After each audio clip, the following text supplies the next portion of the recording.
Even when I'm exhausted, I start my week with meal prep.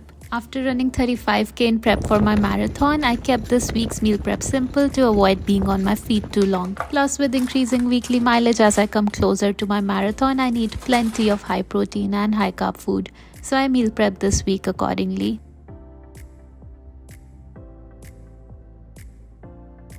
Starting with dinner, I made chicken potato curry with cumin rice. Whenever I want to use a shortcut for dinner but still want a hearty meal, I make some version of chicken and rice in Instant Pot. First, I prepared all the ingredients. I started by peeling about 6 potatoes.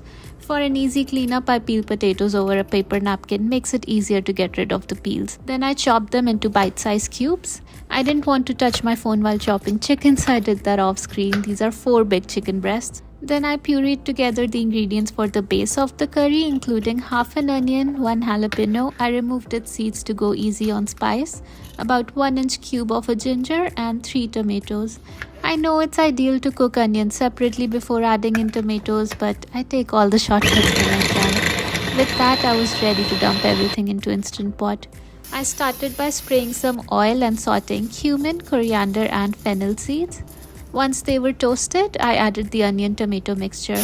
While it was cooking, I started adding in the spices including turmeric, red chili powder, cumin powder, my homemade garam masala, and a touch of salt. Once the onion-tomato masala was roasted, I added in all the chicken and potatoes and gave everything a quick stir. And added in the water, just enough to cover everything, not too much. Then I put a stand over it and kept a heat-proof container with 1 cup of washed rice and added cumin seeds along with other seasonings, red chili powder, salt, cloves, and cinnamon, and added 1 cup of water to the rice. I closed the Instant Pot lid and pressure cooked it for 6 minutes. My plan was to also make a side salad to go with dinner. I had cucumber, onions, and tomatoes, but in spirit of keeping things easy, I skipped that and thought I would chop salads fresh for a change. Once the Instant Pot was ready to be opened, I took out the rice and fluffed them with a fork. The texture of the rice turned out so perfect. Just look at it. It's just the way I like it. But the chicken was a little too watery for my preference, so I let it simmer for a few more minutes, then added both rice and chicken to my meal prep containers. Usually I wait for things to cool down before boxing them, but I didn't do that this time. Then last step, I garnished them with cilantro and dinner was ready. For lunch, I made a simple tomato pasta with pan-fried tilapia for protein. I started by marinating tilapia. You can use any whitefish of your choice. After patting them dry with a napkin, I sprayed them with oil just so the seasoning stick to them. I seasoned them with smoked paprika, Italian seasoning, and black pepper. I didn't measure the spices, I just sprinkled them and rubbed them over the fish fillets on both sides. It would be more efficient if you rub the spices with your fingers, but I didn't want to touch it with my bare hands. I kept the fish aside to sit in marination for a couple of minutes. Then I filled a big pot with water and a pinch of salt to boil pasta. I used this pasta I got from Costco. I measured it to be around 350 grams and added it to the pot of boiling water. Whenever I meal prep pasta, I keep it al dente or just cook about 80%. The pasta instruction said to cook it for 10 minutes, but I boiled it only for 8 minutes. That way the pasta doesn't get soggy over the week. To pan fry the fish, I sprayed a big pan with oil on medium heat and carefully kept each fish fillet to cook them on both sides. For both an extra kick of flavor and to keep the fish from sticking to the pan, I poured over some lemon juice. I used a meat thermometer to make sure that the fish was cooked from inside and then took them off the pan and left them to cool down. Then on the same pan, I started making the base for tomato pasta. I sprayed some oil and added 3 small boxes of cherry tomatoes. If I had more energy, I would chop each one of the tomatoes into half, but like I said, it was a shortcut kind of day. I wanted to add some tomato paste, but I was running out, so I added something even better, pizza sauce from Trader Joe's.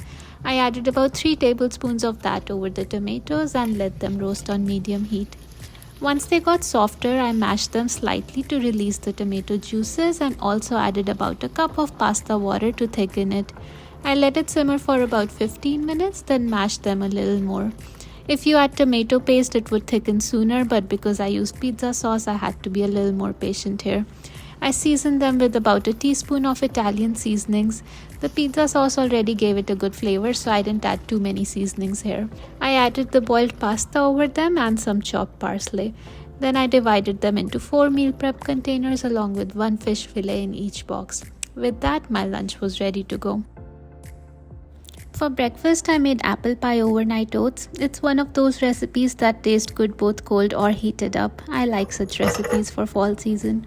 I started by pouring in 1 cup of instant oats into each glass jar along with 1 tablespoon of chia seeds, then 1 teaspoon of flax seeds and a handful of chopped almonds. For protein, I added both Fairlife vanilla milk and Greek yogurt. If you use vanilla yogurt, you will get a better taste because it comes with added sugar, but if you use plain Greek yogurt like I did, you will get more protein. I added some vanilla essence to mask the sour taste of Greek yogurt and mixed all the jars thoroughly. I left them aside to let the oats soak in the liquids and then prepared the apple pie filling. I chopped a couple of apples. I should have done 3 actually. You can peel them if you wish, but I left the peels on for extra fiber. Then in a pan, I melted a tablespoon of butter. You know I'm not messing around when I use actual butter instead of oil spray. Then I added in the apples to the pan and seasoned them with ground cinnamon and nutmeg. I kept stirring them until the apples got softer and slightly caramelized. Then I added the apples to the jars. And with that, all my meal prep was done. Easy and quick. I hope you enjoyed the video. Don't forget to like and subscribe.